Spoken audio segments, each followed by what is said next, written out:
શ્રી ગણેશાય નમઃ. જય શ્રી કૃષ્ણ મિત્રો.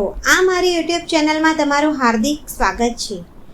આજે હું તમને ભગવાન શિવ અને એક કાગડાની વાર્તા સંભળાવવા જઈ રહી છું. જો તમને આ વાર્તા પસંદ આવે તો કમેન્ટ બોક્સમાં ઓમ નમઃ શિવાય જરૂર લખો અને સાથે તમે આ ચેનલને સબસ્ક્રાઈબ ન કર્યું હોય તો સબસ્ક્રાઈબ કરી દેજો અને બેલ આઇકોનનું બટન ઓન કરજો કે જેથી નવા આવનાર વિડીયોની માહિતી પહેલાં તમને મળી રહે. તો ચાલો મિત્રો, આપણે વાર્તાની શરૂઆત કરીએ. એક સમયની વાત છે. ભગવાન શિવ અને માતા પાર્વતી કૈલાસ પર્વત પર બેઠા હતા. તેઓ એકબીજા સાથે વાતો કરી રહ્યા હતા.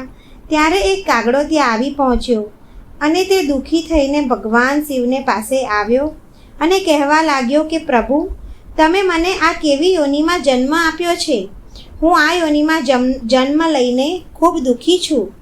આવું તેનું દુઃખ ભર્યું કથન સાંભળીને ભગવાન શિવ બોલ્યા કે આ યોનિમાં તને શું તકલીફ છે? ત્યારે કાગડો બોલ્યો કે હે પ્રભુ, તમે મારું શરીર જુઓ છો, કેટલું કાળું છે અને બધા લોકો મને કાળો કાગડો કાળો કાગડો એમ કહ્યા કરે છે અને કોઈ પણ વ્યક્તિ મારી અવાજ સાંભળવા પણ નથી માગતું. મને બધા ભગાડી દે છે. કાગડાની આવી વાત સાંભળી માતા પાર્વતીને મમતાનો ભાવ જાગી ગયો. તેમને કાગડા પર દયા આવી ગઈ. પાર્વતી માતા બોલ્યા કે હે પ્રભુ, આ કાગડો કેટલો દુઃખી છે, તમે તેની મદદ કરો. માતા પાર્વતીની વાત સાંભળી ભગવાન શિવ બોલ્યા. કાગડાને કહ્યું કે તું શું ઈચ્છે છે? ત્યારે કાગડાએ જવાબ આપ્યો કે હે પ્રભુ, મને કોઈ બીજી યોનિમાં પરિવર્તિત કરી આપો. કાગડાની આ વાત સાંભળી ભગવાન શિવે તેને સમજાવવાનો ખૂબ પ્રયાસ કર્યો. તેને ઘણું સમજાવ્યો છતાં તે સમજ્યો નહીં. માતા પાર્વતીએ ભગવાન શિવને કહ્યું કે આ કાગડાને તેને મનગમતી યોની મળવી જોઈએ. આ સાંભળી કાગડો ખૂબ ખુશ થઈ ગયો. માતા પાર્વતીના કહેવા પર ભગવાન શિવે કહ્યું કે ઠીક છે, પરંતુ મારી એક શરત છે. ત્યારે કાગડાએ પૂછ્યું કે તમારી શું શરત છે પ્રભુ? ભગવાન શિવે કહ્યું કે તું મારા સામે જે યોનિના જીવને લઈને આવીશ, હું તને તે યોનિમાં પરિવર્તન કરી દઈશ. ભગવાન શિવની વાત સાંભળી કાગડો પરેશાન થઈ ગયો. હવે કાગડો ત્યાંથી ઉડીને કોઈ એવા જીવની શોધમાં નીકળે છે જે તેના જીવનમાં બહુ ખુશ હોય. ત્યારે એની નજર એક હંસ પર પડે છે. તે કાગડો વિચારે છે કે આ હંસ કેટલો સુંદર છે, મને આની જ યોની જોઈએ છે.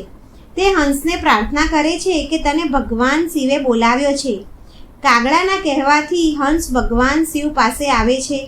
તે હંસ ભગવાન શિવને પ્રણામ કર્યું અને પૂછવા લાગ્યો કે પ્રભુ, તમે મને અહીંયા બોલાવ્યો છે? ત્યારે ભગવાન શિવ બોલ્યા કે હા, મેં જ તને અહીંયા બોલાવ્યો છે. હું તે જાણવા માગું છું કે તું તારા જીવનમાં ખુશ છે? ત્યારે હંસે જવાબ આપ્યો કે ના પ્રભુ, ના. મારું આ શરીર બહુ કોમળ છે, પરંતુ મને જીવવા માટે મોતી અને પથ્થર ખાવા પડે છે. હું પથ્થરને ખાઈને જીવિત છું. હે પ્રભુ, તમે તો સમજી શકો છો કે હું આવા જીવન સાથે કેવી રીતે ખુશ હોઈ શકું. પ્રભુ, તમે મારી સાથે આવો અન્યાય કેમ કર્યો? હંસની વાત સાંભળી ભગવાન શિવ બોલ્યા કે આ કાગડો તો સમજી રહ્યો હતો કે તું સૌથી સુંદર છો અને તું તારા જીવનમાં બહુ ખુશ છો. ત્યારે હંસ બોલ્યો કે ના પ્રભુ, હું મારા જીવનમાં બિલકુલ ખુશ નથી. ભગવાન શિવે હંસને પૂછ્યું કે તને કઈ યોની પસંદ છે? ભગવાન શિવના આવા પ્રશ્નના ઉત્તરમાં હંસ બોલ્યો કે મને તો પોપટના યોનિમાં જન્મ લેવો છે. તે સૌથી સુખી જીવ છે. તેનું જ્યાં મન કરે ત્યાં તે ફરે છે અને કેટલો સુંદર છે. તે ફળ, મેવા, મિષ્ટાન વગેરે ચીજો ખાઈ શકે છે. તે કેટલો પ્રસન્ન રહે છે. મને તો પોપટની યોની બહુ પસંદ છે. હંસની વાત સાંભળી કાગડો પણ વિચારવા લાગ્યો કે હા, પોપટની યોનિમાં વધારે પ્રસન્નતા છે. તે ઘણો ખુશ હોય છે. હંસ તો આમ પણ દુઃખી છે. ત્યારે ભગવાન શિવ બોલ્યા કે જાઓ, તમે બંને પોપટને લઈને આવો. હવે બંને પોપટની શોધમાં નીકળી પડે છે અને જલ્દીથી જ એક પોપટને લઈને ભગવાન શિવ પાસે ઉપસ્થિત થઈ જાય છે. હવે ભગવાન શિવે પોપટને પૂછ્યું કે શું તું તારી યોનિમાં ખુશ છે? ત્યારે તે પોપટ બોલ્યો કે ના ના પ્રભુ, હું મારી યોનિમાં બિલકુલ ખુશ નથી. મને તો હંમેશા કેદ થવાનો ખતરો રહ્યા કરે છે. હું ક્યારેય શાંતિથી નથી બેસી શકતો, નથી જીવી શકતો, કેમ કે મને દરેક સમયે એવો ડર લાગ્યા કરે છે કે ખબર નહીં ક્યારે કોઈ મને પાંજરામાં નાખી દે અને બંધ કરી દે તો. પોપટની આ વાત સાંભળી હંસ અને કાગડો પણ વિચાર કરવા લાગ્યા કે પોપટ સાચું કહી રહ્યો છે. તેની સુંદરતા જ તેના માટે મુસીબત બની છે. ભગવાન શિવે એ પોપટને પૂછ્યું કે એ બતાવ કે તને કોની યોનિમાં ખુશી દેખાય છે. ત્યારે પોપટ બોલ્યો કે પ્રભુ, મને તો મોર વધારે પસંદ આવે છે, કેમ કે તે સુંદર તો છે જ અને તેની સાથે કોઈ પણ પ્રકારનો કેદ થવાનો તેને ખતરો નથી. તે તેની ઈચ્છા અનુસાર જ્યાં ઈચ્છે ત્યાં તે ફરે છે અને પ્રસન્નતાથી તે નાચી ઉઠે છે. ભગવાન શિવ બોલ્યા કે તમે બધા જાઓ અને કોઈ મોરને મારા સમક્ષ લઈ આવો. તે ત્રણેય ભગવાન શિવની વાત સાંભળી મોરની શોધમાં નીકળી પડ્યા અને જલ્દીથી એક મોરને લઈને ભગવાન શિવની સામે ઉપસ્થિત થઈ જાય છે. ભગવાન શિવે તે મોરને પૂછ્યું કે મોર, તું તારા જીવનમાં કેટલો ખુશ છે?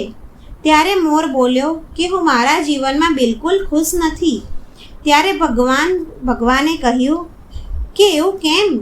મોર બોલ્યો કે આ યોનિમાં હોવાને કારણે મારે આખો દિવસ કીડા, મકોડા, સાપ વગેરે ખાવા પડે છે. મારા સુંદર પીછાના કારણે લોકો મને મારી હત્યા કરી દે છે, મને મારી નાખે છે.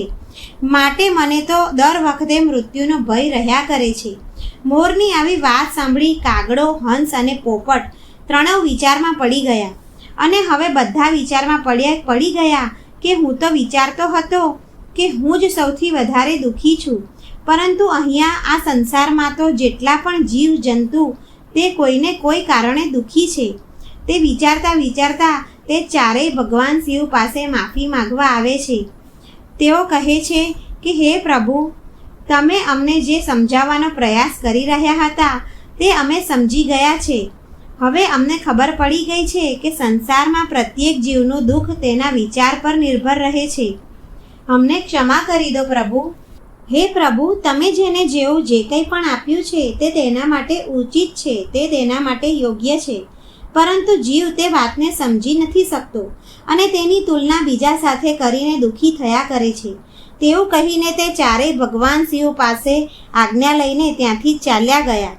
ભગવાનને પ્રત્યેક વ્યક્તિની અંદર કંઈક ખૂબી અને કંઈક કમી આપી છે.